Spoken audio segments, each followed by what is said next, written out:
Hello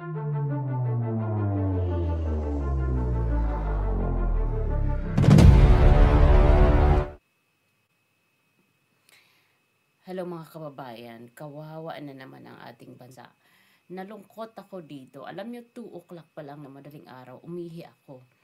And then, usually I use my phone to make like a flashlight para pumunta sa Arinola kasi nagdadala kami Arinola dito sa kwarto. At pagkatapos ko umihi, balik higaan.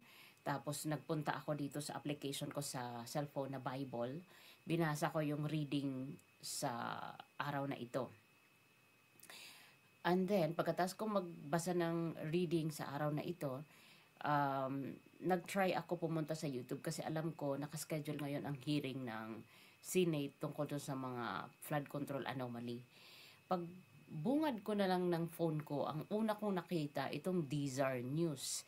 Sa Dizar News, meron silang na-capture na video, 4 minutes and 26 seconds yata, na nagtatalo si Senator Marcoleta at saka si Sen Lacson. Sabi ko, nung napakinggan ko pa lang yung reasoning ni Mr. Lacson, as in, nawala yung anto ko, imbis na babalik tulog ako, nawala yung anto ko dahil dito sa kanyang pag-respond, kung paano niya in-address yung kanyang reply to Senator Marcoleta kasi nabutata siya. Nalungkot ako dahil ito yung klase ng mga senador na ibinoto ninyo, kasi ako hindi ako bumoto, ng mga bumuto kay Senator Ping at ito kay Soto, na ganito ang kanilang klaseng mindset dyan sa pagiging maker ng law, kasi they are the lawmaker, di ba? Kaya nga nilagay sila dyan para gumawa ng batas. At isa pa ito si Erwin Tulfo din. Ay nako, lalo akong nadismaya. Pero dito muna tayo, isa-isahin natin itong sagutan muna ng dalawang senator. So ibalik ko siya sa screen. Aga pa dito, guys. Nasaan na yan? Later, let's hear first from the principal witness this morning. No, but these are prejudicial questions. Okay, Mr. go ahead, Chair. go ahead. Foremost to my mind, Mr. Chair, is the integrity, the impartiality, and the objectivity of the proceedings of this committee. Mr. Chair, you were interviewed on Billionario Channel by Miss Pinky Webb. Basahin ko po, sabi niya, Senator Ping, para sa inyo, sino ba ang sabihin natin worth it or dapat na ikonsidera na state witness na ipasok man lang dito sa Witness Protection Program? And you responded, at this point between Diskaya and Bryce Hernandez, Mr. Chair, question is, does the chairman has the prerogative or the right to make judgment? No, that's my perspective, no? That's my personal opinion outside of the hearing or outside of this hall. So don't question my opinion. I am not questioning your opinion, Mr. Chair, but you are the chairman of this committee. Anyway, let's proceed with the You are not interested in the prejudicial question that I am going to raise, Mr. Chair? Go ahead, you raise your Kaya nga sinasabi ko sa inyo You're an questioning my investigator, opinion. we are investigating. Away kagad tayo rito. Mr. Chair, we are still Hearing is suspended. investigating. Diba? Suspended sila kasi, suspended agad ang kanyang unang magiging move kasi napahiya siya dyan. Sobrang napahiya siya kay Senator Marcoleta. Nalekturan siya ni Senator Marcoleta. Ito yung nakakalungkot. Kaya nga sabi ko, I will be very proud of Senator Marcoleta from the very beginning up to present or up to he will be in the Senate or in the higher position. Hindi po ako nagkamali na siya yung number 1 na nilista ko sa aking balota dito sa OFW absentee voting. Talagang worth it ang sakripisyo ng mga OFW para lang pumunta sa embahada, para lang magtsaga pag-enroll online sa online voting kasi sinuklian talaga tayo ni Senator Marcoleta ng trabaho na yung hinihingi natin na serbisyo na manggagaling sa kanya. Sobra-sobra pa yung isinukli niya dun sa ina-expect nating lahat. Grabe. Biro mo, may ganitong klase tayong mambabatas na tulad ni Ping Lacson at saka ni Soto at ni Tulfo, Erwin, na sila mismo ang hindi sumusunod sa batas. Pero bago tayo pumunta dyan kay Erwin Tulfo mamaya, ituloy muna natin itong bangayan nila. I know, alam na ninyo ito lahat, pero let's continue playing this. Resume na ha, resume na, pero walang sound.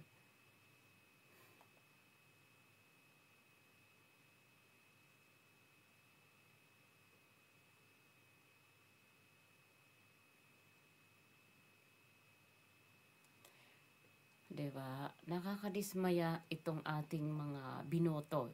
Yung inyong mga binoto, kasi hindi ko yung binoto si Ping Lacson.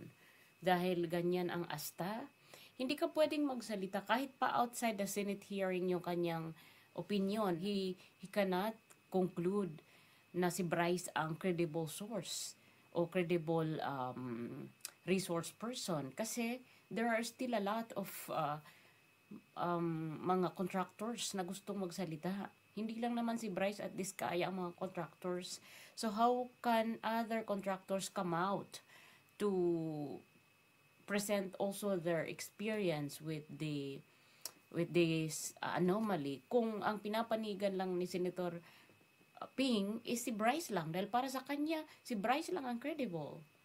Diba? Hindi talaga siya dapat. And thank you very much for Senator Marcoleta na benot out niya itong issue na ito tungkol sa kanyang interview kay Miss Pinky Webb, kasi pare-parehas lang din sila ni Senator Soto. Ano yung wala akong slide dito, pero 'di ba meron si Senator Soto statement o may quote card na lumalabas na nagsasabi si Soto na mas maraming korupsyon sa flood control ang nangyari noong 2016 to 2022 under PRRD administration kaysa sa ngayon. So, Senate President siya. Wala pa tayong napapatunayan kung talagang mas lumobo yung corruption ng flood control budget noong PRRD time kaysa sa ngayon. Hindi ka dapat nagko-conclude as a Senate President na mas madami yung corruption noong panahon ni PRRD kaysa ngayon, kasi that's only your opinion. Wala kang basihan, wala kang present na justification na totoo yung sinasabi mo. Dito tayo nalungkot kasi Senado, presidente ka ng Senado, meron ka na agad conclusion na during 2016 to 2022, yan ang mas lumobo yung flood control anomaly. So, how could the people believe you na fair Senate President ka kung meron ka ng mga pag-conclude in your statement outside the Senate House na merong na ang flood control anomaly ay mas lumobo noong 2016 to 2022. Di ba?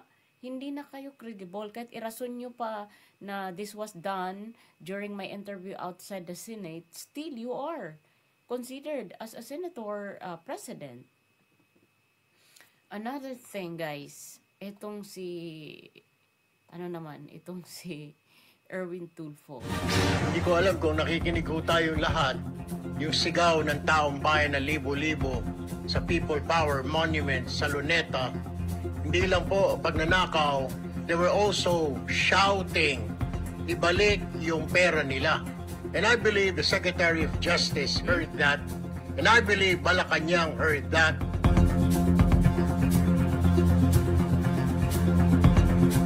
A couple of days ago, in the last hearing when you were here, we somehow settled the issue that restitution is not a requisite for an applicant to the WPP. Is that correct? It's not in the law. But sa akin ko kasi, hindi lang po batas na nagdidictate dito. It's also what is morally right, what is expected of us. Yan po kasi, kahit hindi nilagay sa batas, mga given po yan sa ating lipunan. What do you mean by that, Mr. Secretary? Kasi wala nga sa batas yung ano. Wala nga sa batas. Yung Then, requirements ang ilalagay mo- for admission to remittance protection. Ang restitution is not part of it. Yes, it is not. Oh, pero hindi mo nangangahulugan na hindi namin pwede i-layout yan depending on the case.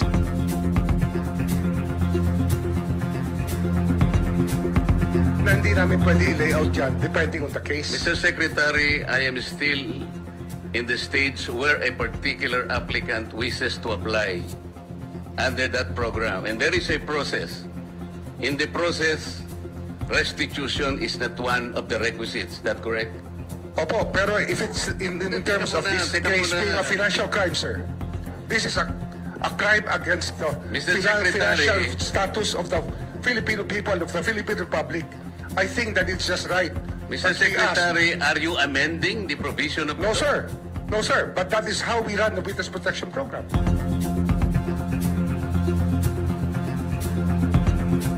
As a lawyer, Mr. Secretary, may I ask you, in a criminal prosecution, the civil liability is impliedly instituted. Is that correct? Of course. Kaya nga eh. Hindi naman nangangahulugan kung sakasakali na natapos na yung criminal prosecution. Kapag ka nakita na mayroong criminal liability yung tao because it is impliedly instituted, doon lang magkakaroon ng restitution. It will come after. Paano mo sasabihin na magre-restitute ang isang tao? Meron na bang findings kung magkano i-restitute on how it can be restituted? Nililiksyonan sila ni Senator Marcoleta. Oh. Ayon kay Senator Marcoleta, sang-ayon din siya sa pag-restitution o pagbabalik ng pera. Ngunit dapat idaan sa tamang proseso. True. Alam nyo, kahiya-hiya itong pinagagawa ng ating mga nailuklok dyan sa matataas na posisyon. Ito DOJ. Mataas, isa sa mga pinakamataas na posisyon sa kabinete ng gobyerno. Pero pilit na inululusot yung kanyang maling opinion, maling desisyon. Kaya nga siguro tama talaga itong sinampa ng kaso nila Baste, nila Attorney Torion, ni Senator Amy Marcos na pagkidnap kay PRRD kasi mismo ngayon sa bunganga ni DOJ kaya niyang baliin ang batas. Pwede naman pala niya gawin kahit wala sa batas. Pwede siyang magpairal ng isang desisyon lamang niya na hindi naaayon sa batas. And I'd like also again to give my round of applause to Senator Marcoleta for giving them a very hard lecture. Para, as in talaga parang hindi hearing ang nangyari ngayon, kundi klase ng law, College of Law. Para tayong nanonood sa College of Law class, hindi po sa Senate hearing. Dahil dito sa ginawa ni Senator Marcoleta sa mga kapwa niya nasa gobyerno. Lalo na ang DOJ, kahiya-hiya. May pangarap ka pang maging ombudsman, pero ngayon pa lang, huling-huli ka na namin kung paano mo mamaniobrahin, i-manipulate yung position mo kung ikaw ang magiging ombudsman. Kasi you did it already to PRRD. Binali nyo yung batas. Pilit nyong isinurrender ang isang matanda sa korte ng international na hindi naman doon nagkasala, kundi sa Pilipinas. Kung sakali man nagkasala. Grabe talaga. Another thing, ito si Erwin Tulfo. Ay, nako po. Sige, let's continue. Aber kung meron pa akong oras kasi I have to work. Ay pa lang eh. Huwag po ninyong babaguhin ang requisite ng batas, Mr. Secretary. I thought nung dumating ka dito, Napaka-basic yung requisite ng batas, binabago ng DOJ mismo. nagkaintindihan na tayo eh. Kaya nabablar ang proceedings natin eh. Kaya nga kinote ni, siguro, ang chairman kanina gusto kong ituloy ito. Sinabi niya, nagpa-interview siya, na goodwill and sincerity should be done para i-test. Pwede ba yung ganito? I respect your opinion, sir. But It that's is not how... my opinion, it is in the law, Mr. Secretary. Yes, sir. Correct. Kasi kapag nandyan ka na sa Senado, ito ng live international ang viewing nito, hindi mo na pwedeng i-insist na opinion mo lang yon. It should come from the law. Hindi mo pwedeng i-insist dyan sa pinagsasabi mo na you're still coming from your opinion. You should base on the law, the way you speak. Kasi you are viewed by many people, international and national and international TV. Diyos mio, nakakadismaya itong ating mga lawmakers. Kaya saludo ako kay Senator Marcoleta. Hindi po ako nagkamali sa pagboto. Hindi po nasayang yung boto na binigay ko sa senador na ito na si Senator Marcoleta. Hindi po talaga nasayang. Kapag nandyan ka na, hindi ka na manggagaling sa opinion mo. You should come from your own, from the law, yung inaral mo. Kaya nga sabi ko, at uulitin ko muli, si Senator Marcoleta, hindi yan na sumasabak sa gera na walang dalang bala. Ay, Diyos mio. Yes, sir. But I am And operating... the arbiter Sir, is can I the speak, law. sir?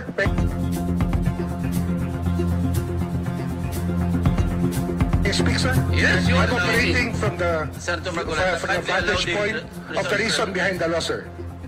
What is the reason behind the law? So that we can get justice, and justice can only be attained if there is restitution.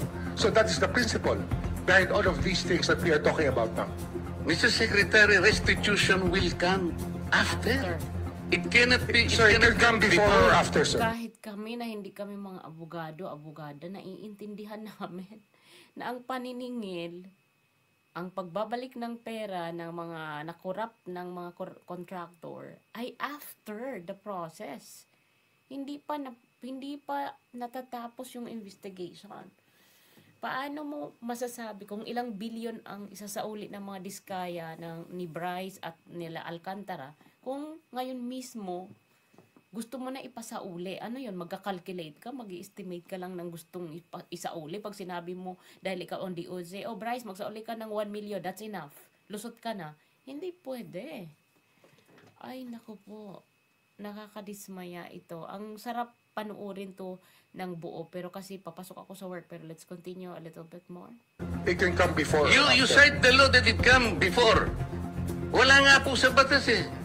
Sir, Huwag po ninyo babaguhin ang Sir, batas, we Mr. are Secretary. operating on a unique set of facts, and we are, all of these matters are being evaluated because the gravity of this financial crime cannot be underestimated, and that the more assets that we're able to preserve at the outset, the better for our country, sir. Mr. Secretary, I'm very sorry for such a reasoning like that. Alam mo, nakikinig I'm very ang sorry, sir. bansa. Also, sir, I'm very sorry too if you do not agree with me. But I respect your opinion, sir, and we will carry out our job as we deem fit, as we see. Mr. Chair, I said that the I country am not needs. expressing an opinion here. I am articulating the provision of law. You do not change the provision of law, Mr. Secretary. You may be disbarred from doing this. Malaking sampan yun. Then it's your opinion, sir. It's your option, sir. Sinabi ko na nga hindi ko opinion dito. I am Then it's your articulating option, the sir. If it provision of law. is what you wish to happen, that you may proceed Ikaw ang with what you nagbibigay wish. ng opinion, nilalagay mo yung restitution to test the goodwill of a possible applicant. It is not in the law. Unless you are able to point out the provision of law that it come before. Hindi ganun eh. Sabi mo na nga, and we admitted, impliedly instituted ang civil liability, but this will come eventually after the court has pronounced kung magkano ibabalik niya kung meron man. Not before. Thank you, Mr. Chair. Nating tsoran. Salita Sir Winton po. Ito na. Isa pa. Mas mataas po ang taong bayan sa batas. Am I right, Secretary Remulla? Really? Yes, sir. Mas mataas ang taong bayan sa batas. Di ba? No one is above the law? Bakit? Bakit mas mataas ang taong bayan sa batas? Kaya nga, no one is above the law. Bakit? Oh my, oh my. Do I hear it right, Mr. Erwin Tulfo? Oh my. Kaya nga po, dito po sa mga kontraktor, mga opisyal, isole ninyo ang pera ng taong bayan. Hindi po batas ang pinag-uusapan, wala ho tayong pakialam sa batas. Sometimes, you have to bend the law. Oh my. To be able to Another please. worst statement coming from a senator. What would the children listening right now would say about you, Mr. Tulfo? Kung kaya naman pala baliin ang batas, bakit pa mag-aaral ng batas itong mga nasa College of Law? Like my pamangkin, I'm pushing her to study law. Pero kung ganito lang ang ipapayo ng isang mambabatas na nasa mataas na kapulungan at tinitingalan ng mga Gen Z, tama ba na mag-aral pa tayo ng batas? Kasi pwede naman pala baliin according to the good senator. Wow, ha? The very first time na meron palang senador na magsasabi na pwede rin baliin ang batas. Well, anyway, dito ko lang kayo muna bibitinin kasi meron na lang ako 10 minutes. I need to work. Mamaya, balik ulit tayo. Thank you for watching. Bye for now.